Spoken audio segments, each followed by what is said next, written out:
I appreciate that. Thank you for watching. Thanks for joining us here. Make yourselves comfortable. Take anything you like. If you want something, just grab it.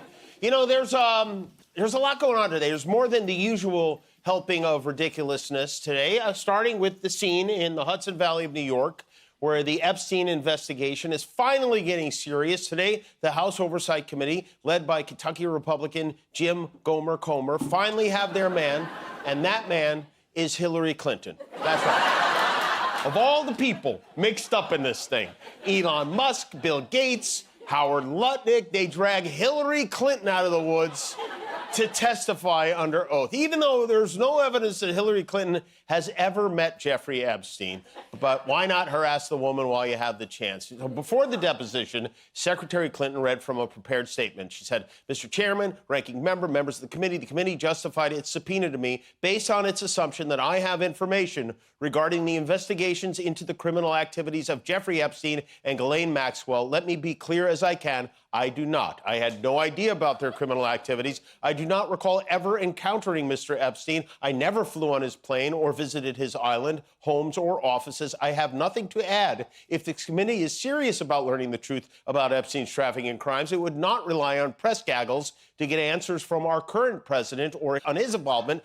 It would ask him directly under oath about the tens of thousands of times he shows up in the Epstein file.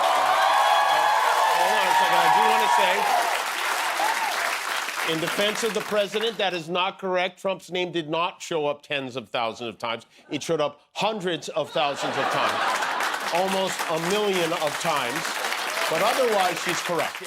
She never even... And yet they kept her there and questioned her for more than 6 hours today. That makes sense. Hey, while you're at it, why not depose Socks, the Clinton cat? Find out what he... Oh, Socks is dead? Depose him anyway. What the hell?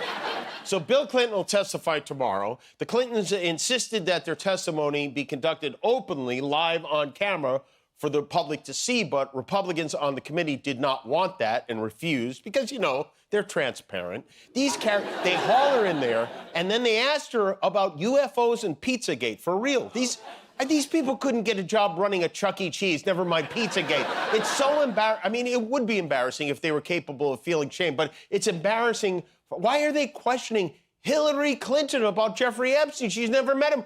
They're not even challenging that. They know she has never met him. There's not a single email or anything in the Trump-Epstein files that says she met him. Maybe they should just start subpoenaing random people who never met. Well, you know what would be fun? Johnny Depp and Amber Heard. They know how to give a deposition. Offset and Cardi B would spice things up. Or they could bring in someone who actually knew him, someone who Epstein called his closest friend, someone who said he was a terrific guy who likes beautiful women on the younger side. Well, someone like, I don't know, this gentleman in the pink tie. I don't know who he is, but they seem to be pretty chummy. This yokel James Comer, who's in charge of this, if you didn't know, if you didn't know he was a congressman, you'd think he was an actor who played a swamp boat captain on an episode of The Dukes of Hazzard.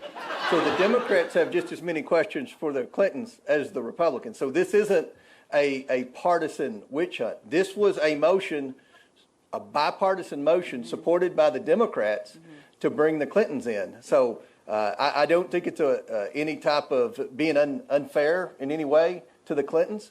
They've never answered questions, unlike President Trump, who gets questioned every day by just about every one of you about his knowledge or involvement with Epstein. Right.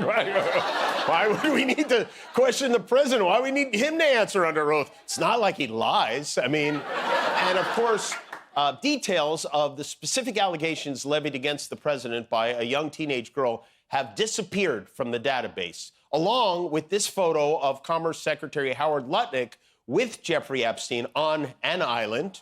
Now, that photo mysteriously disappeared from the DOJ website, too. Fortunately, a couple of journalists downloaded everything right away, cross-referenced it, and found it today. Somehow, though, they keep forging ahead. This Congressman, Pat Fallon from Texas, he was on Fox News. Listen to this, because it's just bonkers. So this has never been done before, and a former president's never been compelled to appear before Congress.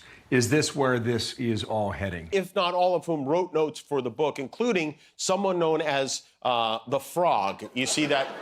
Which For the love of God, I hope it isn't Kermit. I don't think I could take it. Suddenly, Quiet Piggy is starting to make sense. So Trump is currently suing the Wall Street Journal for $10 billion for saying that drawing was done by him. I wish him a lot of luck with that. You know how you get him to admit he made that drawing? Tell him it won the Nobel Prize for Art. You know, the Epstein case isn't the only high-profile sex crime in the news right now. The co-inventor of the Squatty Potty was arrested for allegedly purchasing child pornography, which who could have ever guessed that this man might possibly be a weirdo? I don't know how prison works, but I'm pretty sure it's not a great combo to get locked up for child pornography and be